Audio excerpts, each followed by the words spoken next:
All right, let's dive into Jordan Peterson's huge bestseller, 12 Rules for Life, An Antidote to Chaos. You've almost certainly heard of it. It's this really interesting mix of psychology, ancient stories, and personal advice, all aimed at helping you navigate the messy business of life. So what's it all about? Let's get into it. At its core, the whole book boils down to one fundamental idea. Life is a constant dance between two great forces. On one side, you've got chaos. That's the unknown, it's where new things come from, but it's also, where danger lives. And on the other side, you have order. That's your structure, your society, all the things that are predictable and safe.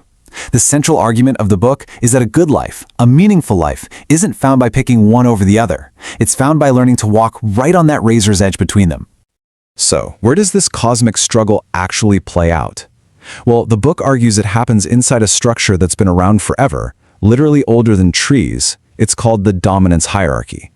And this isn't just some human thing, it's a basic principle of nature. The idea is that our brains are hardwired, constantly calculating where we stand on this social ladder. And that brings us, believe it or not, directly to the very first rule. It connects that huge, abstract idea of hierarchy to something you can do right now. The argument is that your posture is way more than just how you look. It's a feedback loop. Standing up straight is like sending a direct signal to your own nervous system and to everyone else that you're competent and ready to engage. It's framed as the very first step in navigating that hierarchy, and it starts with your own body. Okay, so the first major theme in the book is actually pretty simple. Before you even think about trying to change the world, you have to get your own house in order first. The whole journey starts with taking radical personal responsibility for your own life. Now, just a heads up, this is not your typical feel-good self-help book. It really starts from a pretty heavy place. The premise is that life is inherently full of suffering and that people are capable of doing terrible things. So faced with that reality, the book poses this huge question, right? How are you supposed to act? Where in the world do you even begin? The book lays out a pretty clear framework for this. It all kicks off with Rule 2. Start treating yourself with the same care and responsibility you'd give to someone you were trying to help. Then, you've got to shift your focus. Stop looking at what everyone else is doing. The only person you should be comparing yourself to is who you were yesterday. And this whole process, it demands gut-level honesty. You have to stop doing the things you know, deep down, are wrong. And you have to tell the truth, because the book argues that every little lie you tell just adds more chaos to your own mind, weakening you and twisting how you see the world. Following these steps also helps you deal with that little voice in your head. You know the one, the inner critic. Now the book argues this voice isn't all bad. We kind of need it to stop us from being complete idiots, but it can also become a total tyrant. The key is to get it in check. And when you focus on just being a little bit better than you were yesterday, you take away its biggest weapon. You stop letting it convince you that the whole game is rigged because you're finally just focused on playing your own game. So once you start getting your internal world sorted out, the book's focus zooms out. It starts to look at how you can apply these same principles to the incredibly complex social world all around us. And here, the book offers some really powerful ideas for social life. First, and this is a big one, choose your friends wisely. Surround yourself with people who genuinely want to see you succeed. Because the hard truth is that it's way, way easier to be dragged down than it is to be lifted up.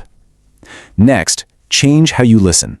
What if you went into every conversation with the assumption that the other person knows something important that you don't? Suddenly, listening isn't just waiting your turn to talk, it's a tool for actual growth. And finally, be precise with your words. When you're vague, problems can hide and fester in the shadows. But when you speak clearly, you drag that chaos out into the light of order where you can finally deal with it. And all of this, really, is building up to the book's deepest and most profound theme. It's the answer to life's biggest challenge. How do you find meaning in a world that's so full of difficulty? This, according to the book, is the ultimate antidote to chaos. Let's just be really clear about the starting point here. The book does not pull any punches. It states point blank that suffering is a fundamental, non-negotiable part of being alive. Now, this isn't meant to be a downer. It's presented as the central problem that we are all here to solve. The goal isn't to somehow escape suffering. It's to find a meaning that's strong enough to make the suffering bearable. So when you're faced with that suffering, you have a choice.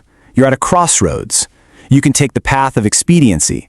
That's doing what's easy, what feels good in the moment, chasing that instant gratification. Or you can choose the path of meaning. And the book defines meaning as the willingness to make a sacrifice. It's about voluntarily taking on a burden now in the service of a better future.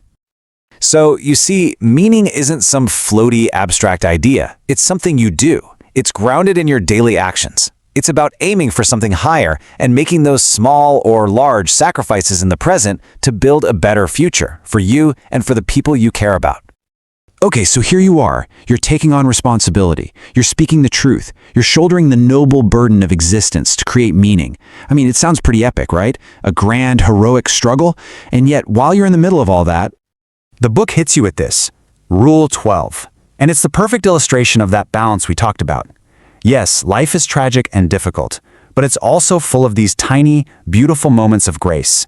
The advice is to stay open to them. Don't get so caught up in your epic struggle that you miss the simple, good things that are right there in front of you. It's such a powerful reminder to stay grounded in the here and now.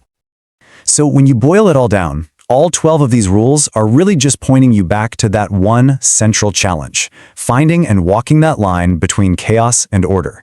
It's not about getting rid of chaos or hiding in order. It's about learning to dance between them. And that really leaves one final question, not for the book to answer, but for you to think about. Where is that line in your own life? Are you maybe living with too much chaos? Or are you hiding away in too much order? And what's one small step you could take to get back to that line?